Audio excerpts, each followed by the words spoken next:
ఎలా ఉండబోతుంది అంటారు? బ్రహ్మాండంగా ఉండబోతుంది బ్రో. బాక్స్ ఆఫీస్ బద్దలవబోతుంది.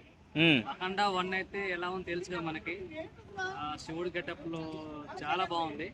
అఖండ 2 అయితే దానికి మించిపోతుంది కొంచెం. సూపర్.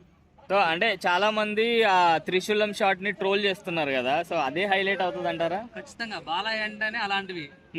లారీ కుదరడం, బస్సు అనడం అవి కామన్ కదా. త్రిశూలం మీద తీసాడు, ఇంకా చాలా బాగుంది. అదే సినిమా హైలైట్ అవుతుంది ఖచ్చితంగా. సో రీసెంట్ గా 2 ట్రైలర్స్ వచ్చాయి, ఒకటి అఘోరాది, ఒకటి మన మురళీకృష్ణది. సో మీకు పర్సనల్ గా ఏ ట్రైలర్ నచ్చింది? అఘోరాదే బాగుంది బ్రో. ఎందుకంటే మన బాలకృష్ణ చూడడం చాలా కొత్తగా అనిపించింది, బాగుంది. అదే బోయపాటి గారు అంటే ఇంక తెలుసు మనకి, అంతా మామూలు లేపుతారు. సో డిసెంబర్ 25th కి అఖండ 2 రాబోతుంది. సారీ, డిసెంబర్ 5th కి రాబోతుంది.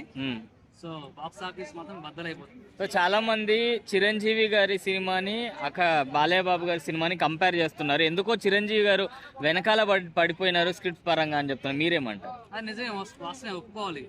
ఆయనకి ఇప్పుడు స్టోరీస్ అయితే దొరకట్లేదు అనుకున్నా చిరంజీవి గారికి, నాకు తెలిసి. బాలకృష్ణ గారు ఇప్పుడు మంచి ఊపు మీద ఉన్నారు. అఖండ 1 గట్టిగా వచ్చింది, అఖండ 2 కాబట్టి ఇంకా ఎక్కువ ఉంటుంది. 1 కన్నా 2 ఇంకా బాగా ఆడుతుంది, గట్టిగా వస్తుంది కూడా. ఎందుకంటారు చిరంజీవి గారు ఎందుకు వెనకబడ్డారు? ఎందుకంటే స్టోరీ ఎంచుకోవడంలో కొంచెం వెనక అడిగేస్తున్నాడు. ఇంకా ఇప్పుడు తమన్ గారు బీజియం తెలుసు కదా, మొన్న ఓజీకి ర్యాంప్ ఆడిచ్చాడు, మీసాలు ఇలా తిప్పేశాడు. అదే ఊపుతోనే అక్కడ 2 కూడా ఇంకా తిప్పేస్తాడు మీసాలు, గట్టిగా ఉంటుంది సార్. అంటే మధ్యలో విశ్వంభర అనే ఒక సినిమా రిలీజ్ కుండే, బట్ అది పోస్ట్ పోన్ అయింది, ఎందుకంటారు? అది ఎందుకనే కారణాలు మనకు కూడా తెలియదండి. అది ఎడిటింగ్ ప్రాసెస్ ఉందో మరి, ఇంకా షూట్ కంప్లీట్ అవ్వలేదో, సో అది మనకు తెలియదు. కానీ అక్కడ